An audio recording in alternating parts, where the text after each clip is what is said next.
Hello everyone, welcome back to Real Reds Talk, where in today's show we're going to be discussing 10 reasons why Rasmus Hojliund has been struggling at Manchester United for the first season. We're also going to take a look back at a couple of stats, some comparisons with other Premier League strikers, and really dive into what he's struggling with at the minute and what his teammates are struggling with most of the point. We've also got quotes from Casemiro and Kobbie Mainoo, which I think are very interesting. Ralf Rangnick is set to become the new Bayern Munich manager. What happens with Thomas Tuchel after that? There's sort of a United connection there, if you will. And also the Lissandro training video that got brought up last night, which me and Sam were discussing in depth, that has now been taken down, and now there are all sorts of conspiracies and reasons and loads of stuff flying about, basically. So, as always, we've got a shitload of stuff to get into, which is always great and fantastic, right? So, yeah, we're going to kick things off with the 10 reasons on Hojlund. This is why I believe he's struggling, but I'm sure many of them you will agree with, because we've seen these kind of problems persisting week in, week out. So, yeah, let's just dive into that first and foremost, because that's what you're here for, and then we'll dive into the news bits towards the end. So, I just thought before we do any kind of tactical analysis and bring up all the stats and that kind of stuff, let's just discuss his highlights first and foremost. So, obviously, he struggled a bit in the league, didn't he, for a while. I think it was like 14-game drought. He went without a goal for, and then he got his first goal against Aston Villa, which you could tell how much it meant to him. That was a highlight for me when he first, when he got that. I was absolutely buzzing for him. He then went on to get, I think it was like 7 in 5 straight after that, and then got Player of the Month for February. So we could see his potential, what he can do, especially when he's in that kind of rich vein of form. Top scorer in the Champions League group stage. Obviously, we didn't go any further than that because Onana had other plans. But, you never know what he could have done in the Champions League if we went quite far in that tournament. His goal against Luton with his chest, which some people were saying that he didn't mean, but he definitely did. You had the one against Galatasaray where the kind of long run from the halfway line and then dinked the keeper with such composure when he was flying. The right foot banger against West Ham just proved he can use his other side. He's not just one-footed.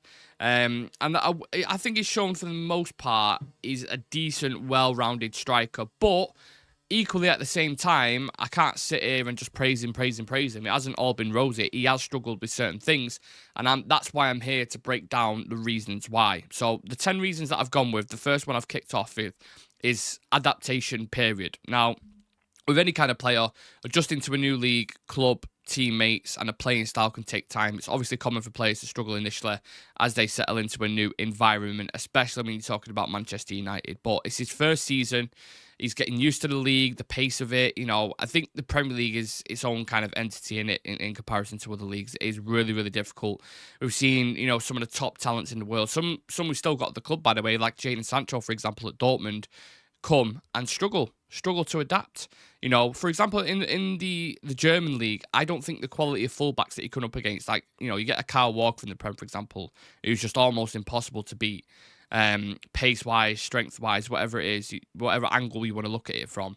So wingers struggle in the Prem, and forwards struggle in the Prem because it's that difficult. And people are forgetting that, the kid's still young. It's like 20, 21. So adaptation period was an obvious one to kind of start off with. Number 2, tactical fit. Do we think Hojlund's style of play aligns perfectly with what we want to do? Now, looking at him, he's quick. His strengths are he's physical, he's quick, he can get in behind. So you would look at the transitional game as kind of what he would kind of cement into. But it reminds me a little bit of HOJLUND at Dortmund, for example. That was more his game as well. He had, ironically, Jadon Sancho supplying him in that Dortmund team, and for a lot of the time, it's like, okay, well, you can play this transitional counter-attacking game, but if they're not supplying the striker, it's irrelevant. If Bruno isn't playing them through balls into him, or then you can question, well, is his movement good enough? I think from what I've seen, it is, but there are bits also as well where, he's almost... You watch him in the game, he's almost... I don't know whether he's doing it on purpose to kind of drag centre-backs away from the attackers in Garnacho or Rashford or whoever it is. Maybe that's his unselfishness. Or if it's a fact of he gets a little bit muddled up and he can't quite find the space. And again, maybe that will come with time. I've just been talking about that kind of adaptation period. So maybe that kind of blends in with that. Third reason is I don't think him being the only fit striker helps whatsoever. Anthony Martial has been injured consistently. So there is a lot of pressure on him to stay fit and grab the goals. And, I don't give a shit who you are. If you are, fucking Wayne Rooney and you come into a team and you're the only striker, even as a kid, I mean, Wayne Rooney was phenomenal, but you bring him in as the only player, it's going to be hard for him. You need, senior experience around you. You need to be kind of dripped into. You look at Foden, for example, how he was brought into City's team. He weren't just thrown straight in deep end, although a lot of people was asking for it. It was like you drip him slowly. So we could have done with 2 strikers this season. There's no two ways about it. He's also had, fourth reason, he's had injury or fitness issues. It's quite possible that he's still dealing with some small injuries and little niggles and stuff. And fitness as well. So fitness is another thing. Fitness in the Prem is completely different. The way he runs for the team as well, the engine that he has, you can imagine it's probably taking its toll on him this season, especially with the nature of the kind of chaotic style that we do play. Physical pressure. Number 5, mental pressure. The pressure of playing at a high-profile club like Manchester United is intense. It takes its toll on you. The expectations are right up there, and I'm going to discuss the price tag in a moment. But people expect a lot from you. You're the number 9 you're the main number 9 for Manchester United. Whether you like it or not, there are a lot of in-betweens and a lot of stuff in the background. But he's the main number 9. So he's probably waking up in the morning. It seems like he can take it. It seems like he's got the kind of personality to deal with it as well. But he's waking up in the morning at the end of the day and he's like, shit, we've got Man City today. Or we've got Liverpool today. We've got Arsenal. I'm the guy who's, could ultimately win this game, and I need to be focused, I need to be sharp, and I need to be on it. So the mental pressure being in his situation, I really don't envy him because it must be difficult. But that's why he bought for the big price tag, I suppose. Number 6, selfish wingers. This is the biggest one for me. This is the biggest one. Garnacho, Antony, and Marcus Rashford are all greedy, and they all think about themselves in a game. I love Garnacho, especially, but you watch the last couple of games, he is greedy. I mean, he had like 5 shots on target against Sheffield United and couldn't convert one of them, where there was multiple times where you watch City, for example, they get to the byline, they square it. If they don't, Pep goes absolutely mad. So the question I'm thinking when I'm watching this team is the manager sitting these players down, like your Garnachos, Antonys and Rashford, and saying, if you don't find your man, you ain't playing, mate. Like Fergie did, for example, with whoever it was in the team, Rooney, Carrick or whatever, and saying, if you don't find Van Persie, you're not playing. He's going to score you goals. Different situation, different team at the time, aiming for different things, but goals win your games, and the wingers are not finding him. They're not finding him no way near enough. They're not creative enough. They don't link up play with him. They're just solo, have a run at him, get a shot off. I've done my bit. That's the way our wingers work, and that is one of the biggest problems for me, personally. So I would put kind of a star next to that one. Number 7, a failing team. United have been hindered with a lot of injuries this season, so there's lack of patterns, chemistry, cohesion, whatever you want to call it. The wingers have been switching constantly. The midfield has been switching constantly. Don't even get me started on the back line, which people think, well, what's that got to do with the front line? It all has a knock-on effect together. If you're chopping and changing at the centre-back all the time, you haven't got Lissandro and Shaw, you can't progress from the back, which ultimately doesn't reach to the midfield. The midfield's disjointed because either the system or Casemiro's really exposed, so then the midfielders are struggling and getting back, and then they're going to struggle to supply the forwards. You've seen with Bruno Fernandes at times, he struggles quite a bit with his positioning and discipline because he's kind of trying to do everybody else's fucking job. That you can see, for example, in a game against Galatasaray where he makes the foul and Ziyech scores, and because McTominay isn't tracking back, he's too busy trying to bomb in the box. So there is context to it, but he is in a failing team at the minute, which never ever helps. Number 8, I think he needs to work on his hold-up game. Especially in the Premier League. It's not, like I'm saying, it's not all rosy. I don't think he's struggling just because of everybody else. Like, he has his own faults. His hold-up game isn't good enough for me. And I know he's a physical presence. I know he's quick. But when I've watched him in, let's say, the Bayern Munich game, for example, Kim Min-jae and Upamecano had his number. He couldn't get a sniff. He was struggling physically. Kanate and Van Dijk equally as well. Like, 1v1, when he had the chance to get him behind, he did struggle again. So there are quick, physical centre-backs. With that, you kind of maybe need a bit more of a cute approach to it. In terms of like thinking up there, your movement needs to be a little bit switched on, smarter if you can't beat him in a 1v1 physical battle.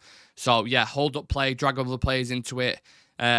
little bits like that as a striker, but again, he can work on that. He's got plenty of time. He's only 20, 21 in it. So, yeah, I think he can work on that, and that is something that he will naturally get better at. Number 9, his price tag, ironically, number 9. His price tag never helps, does it? 70 million quid is a lot, for even in today's market, is a lot for a young striker who hasn't necessarily, smashed it in, for Atalanta or even the clubs he was at before then. Static Gru, I can't pronounce the name, Copenhagen, whoever it was. When you're paying 70 million quid, the expectation raised with the fact that you're playing for the biggest club on the planet is absolutely massive in it. So the price tag, much like, I think Antony's a different situation because I believe in Hojlund a lot more than I do Antony, but likewise with him, it's never their fault that United have paid so much money for him. It's United's fault. In reality, Hojlund's probably a 40 to 50 million pound striker. That's what a lot of people were saying was when we first initially linked with him. Atalanta somehow managed to get 65 million quid. So then that's the reference point for any kind of pundit or ex-football player. As soon as as soon as anyone mentions that price tag, it's like, that's your standard there. And then you start comparing it to, well, Nunes got bought for 70 million quid, or Isaac got bought for a similar price, I think. I think Newcastle got Isaac for 60 million pound. So we actually bought Hojlund for more. Now, that isn't Hojlund's fault. That is the incompetence of United's board and how we can't negotiate. You know what I'm saying? So, yeah, price tag never, ever helps. And number 10, the last reason I've got why Rasmus Hojliund is struggling at Manchester United, I think he needs a seasoned striker to help him. If we still had the likes of Wayne Rooney at the club, who's won everything, scored the most amount of goals, done it on the biggest stages ever, he needs someone like that next to him. Someone who's successful, won trophies, scored double digits, season in, season out. I think much like you see Kobe with Casemiro, which I'm going to get onto shortly. I know Casemiro's been amazing this season, but as a mentor, who could you possibly want better than that? If you're mainly looking at Casemiro, you're looking at everything he's won in the game. Another one who's done it on the biggest stages, played with the biggest players, in the biggest arenas. He is someone like Hojlund needs that figure, I think. Now I know there are coaches at United like Benny McCarthy, for example. I know Anthony Martial's been at United for 9 years, but does Martial strike you as that type of guy who's going to go over to and have a word with him and say, he ain't that kind of guy? So Hojlund needs someone like that. And maybe they'll go buy one in the summer, someone who's a little bit seasoned, won trophies, been around Europe a little bit. Who that'll be, I don't have a clue. But he does need someone like that, I think, just for that extra bit of tactical now. So I was just discussing then about when you're coming up against these physical, quick centre-backs like Van der Vens, Van Dijks, Canates, Upamecano's, whoever you are, and you can't win the physical battle. You need to be a bit more cute in your approach. If you're having a conversation with fucking Van Nistelrooy or whoever it was, and you're saying, how did you kind of get away from this player, or how did you deal with players who were quite big in the stature, and they'd be like, well, actually, the run off the back here, and if you look at, do you know what I'm saying? So there are other ways where you can beat your man, and I think he needs to look into that. But again, a seasoned striker would really, really help, in my opinion. Now, I've got some stats from the Premier League. The comparison I've done is Haaland, Nunes, and Isaac, because they were the first ones that came to mind. Yeah, and I've got these off SofaScore. So Rasmus Hojliund in the Premier League this season, 8 goals, 1.3 shots per game, 0.7 shots on target per game, 13 big chances missed, and his expected goals is 7.3. Right, so bear that in mind. What I've just said. For context, Erling Haaland, 21 goals, but has 3.9 shots per game. Hojlund's is 1.3. Haaland's is 3.9. Shots on target, 1.9. A big chances missed, 30. XG, 24.12. So obvious, it's not like a surprise for people. Haaland gets way more service. He doesn't have as many touches. It's probably similar amount. I reckon like 20, 22 touches per game. But he gets way more service. The shots per game, he's having a lot more chances provided for him. You can see straight off the bat. Big chances missed, 30. That's 3 times as many. So it's 3 times as many in each department, almost. So you would like to think, it's kind of the obvious throw out there. But if you was to put Rasmus Hojliund in a City team or an Arsenal team, do you think you would get more out of him? Absolutely. Kevin De Bruyne would find Maddie with a football, though.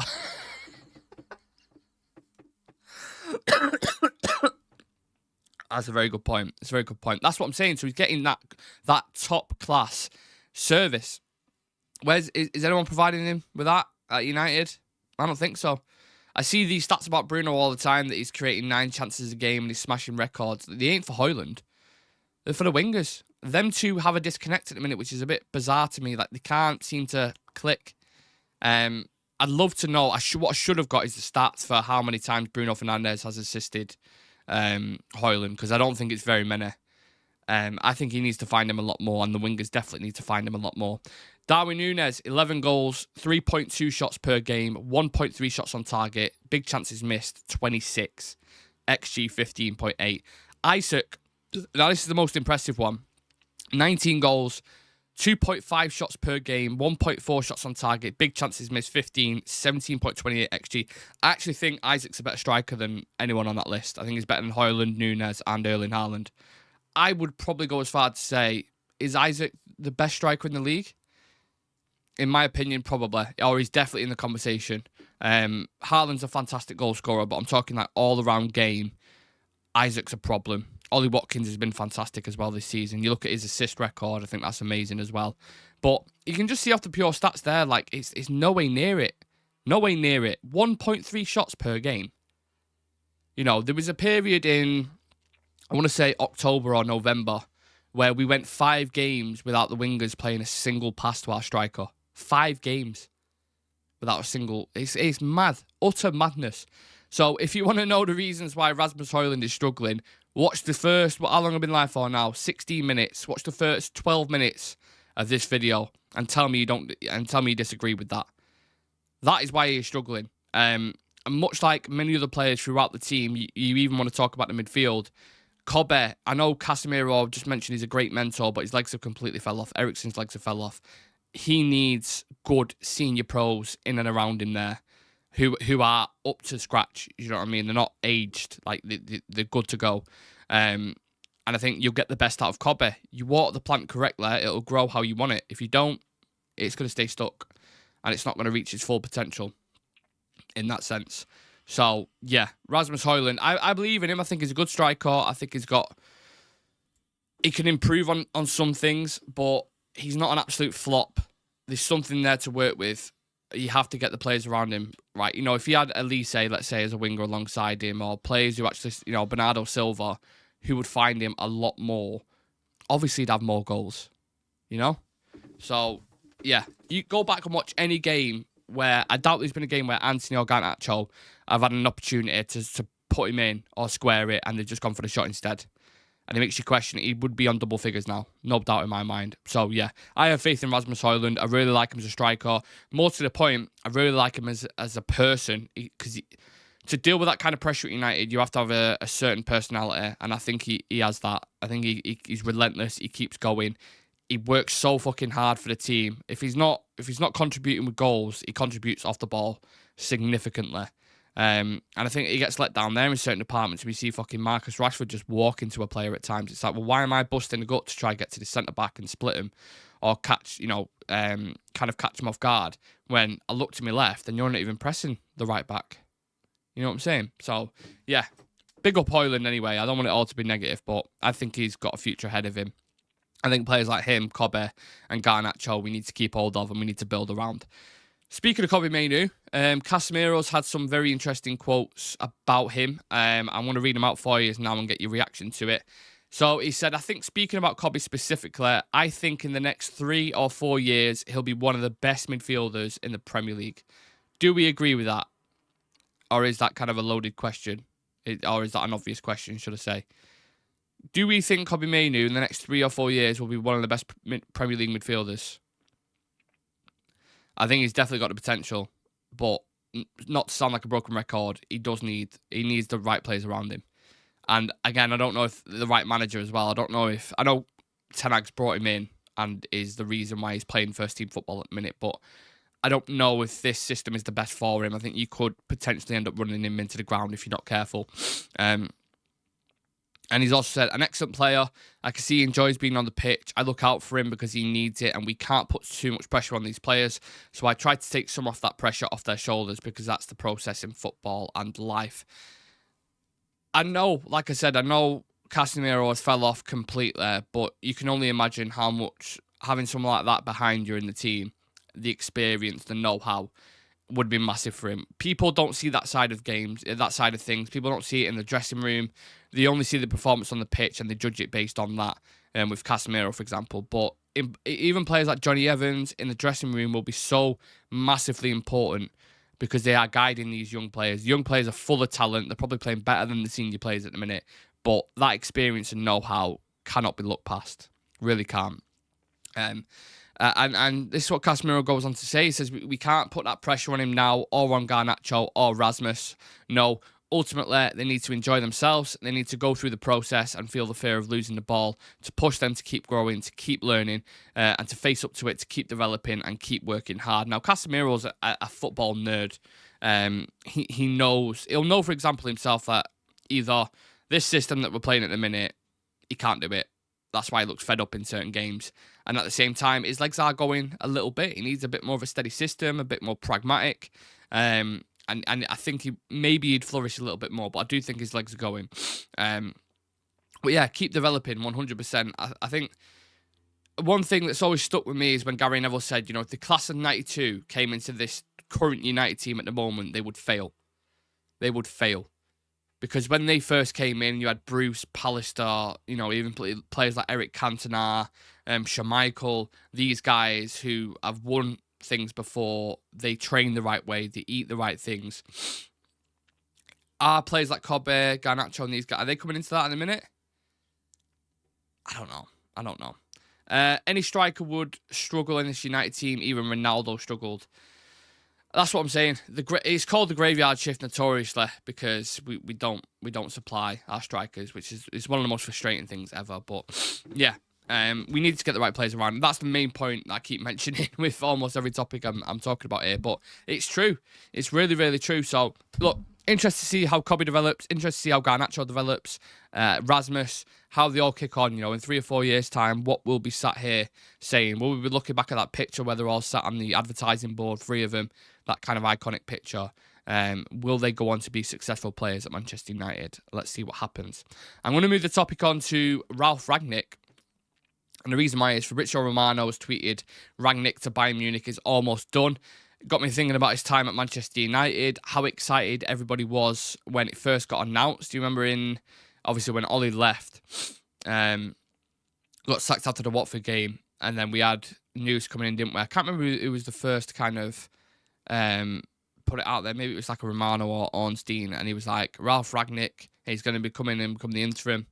Everyone pulling up his YouTube clips, the kind of the conference talks that he's done, and all, the guy who really knows football and from like top to bottom, and has been successful before with the jobs he's done at like Schalke and even Hertha Berlin, was it? I can't remember what teams, right near the bottom, but I think, was it Stuttgart or someone who got promoted twice? Did amazing jobs at Leipzig. Like just this kind of godfather of Tuchel and Klopp and Hasselhotel and all these guys, like really, really respect him. So people were looking at these clips and it was like, this guy's going to be phenomenal, man. He knows exactly what he's talking about. Obviously, it didn't work out like that. We tried that gegenpress in it for like 45 minutes against Crystal Palace and just went to shit because the players couldn't do it sustainably. And then it was just like, it got worse and worse and worse and worse. I don't necessarily think that makes him a bad manager. I just think it was always a ship that was sinking, and it was difficult to try and squeeze anything out of these players who wanted to leave the club anyway. But obviously, if he goes into Bayern Munich, Tuchel, I don't know, maybe if Tuchel wins the Champions League with Bayern, he may end up staying. But if he doesn't, and he goes, you got Rangnick going in there, is it going to be a bit of a merry-go-round where, then Tuchel comes towards? Does he have a conversation with Rangnick about United? It's interesting. It's interesting. There's 2 questions for you there. If Tuchel comes to Manchester United, do you think he'll be successful with that Ineos structure above him? Can he do it? And what did you think about the game last night as well? I thought his comments on Kim and Jay were interesting. Again, I don't know if anyone saw these, but effectively, because if he did this at United, I mean, it'd be fucking headline news for weeks. But after the game, he basically said something along the lines of Kim and Jay was naive and he was stupid. And greedy, I think, was the words he used as well, which is why they scored. So the Toni Kroos pass and then the penalty was stupid as well. And to come out and openly criticise a player like that, I mean, maybe he knows him well enough to say, like, he'll take it on the chin and wouldn't have done it to a player who's a little bit more sensitive. But I always remember Sir Alex Ferguson saying, you know, once you come out and publicly criticise a player, that's it. You're done with that player. So, I don't know. Maybe it's the right move. Maybe he'll get the right reaction out of Kim Min-jae. I'm not entirely sure, but there was a lot of people questioning that. And you have to question it as United fans as well, because if he comes to the club and he's doing these kind of things. I mean, can you imagine if he did that with Marcus Rashford? Okay, now Marcus Rashford have about 9 draft tweets ready to go back at him. It'd be public news for months and months and months. So I'm not saying it's the wrong thing to do, but you have to make sure it's the right character that you're dealing with first. And maybe Kim Min-jae is like that. Maybe he'll listen to that and he'll be like, you know what? Okay, you know, I'll improve. I'll show him. Type of criticism some of our players need. Yeah, I'd probably agree. But you remember what happened with Roy Keane when he did it? You know, kicked out the club. Managers and players don't tend to do it. They do it all, you know, in the dressing room. So I thought that was interesting. And I think Tuchel to Man United is also interesting as well to see how the players would react. Now, whilst we're talking about players, something interesting that I want to kind of wrap the show up with. There was a video put online last night on social media of players in training. So it was Lisandro Martinez, Mason Mount, Marcus Rashford, someone else. Luke Shaw as well was mentioned. And I was like, what? How are these guys back already in training? And then one video got taken down and said, oh no, Shaw's not in it. And then the rest of the videos got taken down. And it was like, what's going on here? Like, is it smoke and mirrors? You know, there's speculation circling about these players. Will they be fit and available for Crystal Palace on Monday night? And then apparently I've just seen a tweet saying that it's a mix-up of old footage. So these aggregated accounts, I believe, I'm not going to name specific ones, but they've put out an old training video. So United fans have saw it and they're like, oh, they're all back in training. Fantastic. They're available for the game. That's now been taken down. So we don't really have a clue at the minute. We're going to have to wait for Ten Hag's press conference tomorrow to find out who's going to be fit and available. Now, we know Mount, for example, unless he's injured himself again, which would just be horrific, is back in training and was on the bench for the last game. Rashford seems like he's close to coming back. So them two would be ones that I'd look at and be like, yeah. I'd be quite surprised if Lisandro and Shaw were both available and fit to play on Monday night. Shaw more than Lisandro, because I think Shaw probably the last 2 games would be fit. Last 3 or 2 games. But again, I suppose we'll see with the press conference tomorrow. I'm going to be live for that, by the way, and we'll have a bit of a news show as well at 12 o'clock, so make sure you come and join us. But yeah, apart from that, let us know your thoughts on the team. Who do you think is going to be available for the Crystal Palace game? Vince in the chat saying hello, Nick. Hello, Vince. I hope you're well. Hope you're good. Yeah, and we'll have the Palace preview. Probably do that on Friday. We've got James from the Muppeteers on Thursday night, which is going to give us an insight to Ineos and everything that's going on there in preparation for the summer. So do come and join us for that. We'll have Jay Motti on the channel next week after the Palace game, and we're working on some other things as well. So we are currently on 4,857 subscribers. If you can help us reach 5k in the next couple of weeks, that'd be absolutely amazing and a great achievement for us and for the community. And apart from that, drop us a follow on TikTok. Come and join us later on. Sam's going to be live with the lads at 7 o'clock. I'm going to be out at Paddock. So yeah, make sure you go ahead and watch those guys. There's quite a few of them on, and they've got an exciting show planned. And yeah, I think I can leave it at that. Take it easy.